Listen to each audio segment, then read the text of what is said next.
കേരള കോൺഗ്രസുകൾക്ക് നിർണായകമാണ് നിയമസഭാ തെരഞ്ഞെടുപ്പ് ഫലം. 7 സീറ്റിൽ വീതം ജയിക്കുമെന്നാണ് മാണി ഗ്രൂപ്പിന്റെയും ജോസഫ് ഗ്രൂപ്പിന്റെയും കണക്കുകൂട്ടൽ. ചെയർമാൻ ജോസ് കെ മാണിയുടെ വിജയവും മാണി ഗ്രൂപ്പിന് അനിവാര്യമാണ്.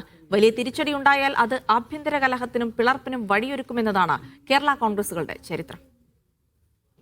സംസ്ഥാന രാഷ്ട്രീയത്തിൽ വിലപേശൽ ശക്തിയായി നിലനിൽക്കണമെങ്കിൽ കേരള കോൺഗ്രസുകൾക്ക് മികച്ച വിജയം വേണം. 12 സീറ്റിൽ മത്സരിച്ച കേരള കോൺഗ്രസ് എം 7 സീറ്റിൽ ജയം പ്രതീക്ഷിക്കുന്നു. പാലായിൽ ചെയർമാൻ ജോസ് കെ മാണിക്ക് തിരിച്ചടിയുണ്ടായാൽ പാർട്ടിക്ക് അത് വലിയ ആഘാതമാകും. പാലാ സീറ്റിനു പുറമെ പൂഞ്ഞാർ, ചങ്ങനാശ്ശേരി, റാന്നി എന്നിവിടങ്ങളിലും കടുത്ത മത്സരം നേരിടുന്നു. റോഷി അഗസ്റ്റിൻ മത്സരിക്കുന്ന ഇടുക്കിയിലും ശക്തമായ മത്സരമുണ്ട്. കഴിഞ്ഞ തവണ ലഭിച്ച 5 സീറ്റിൽ താഴേക്ക് പോയാൽ കാര്യങ്ങൾ പ്രതിസന്ധിയിലാകും. പാലായിൽ ജോസ് കെ മാണിയുടെ സ്ഥാനാർത്ഥിത്വം പ്രഖ്യാപിച്ചതിലും UDF-ലേക്കുള്ള മടങ്ങിപ്പോക്കിന് തടസ്സം നിന്നതിലും റോഷിയോട് ഒരു വിഭാഗം നേതാക്കൾക്ക് അമർഷവുമുണ്ട്.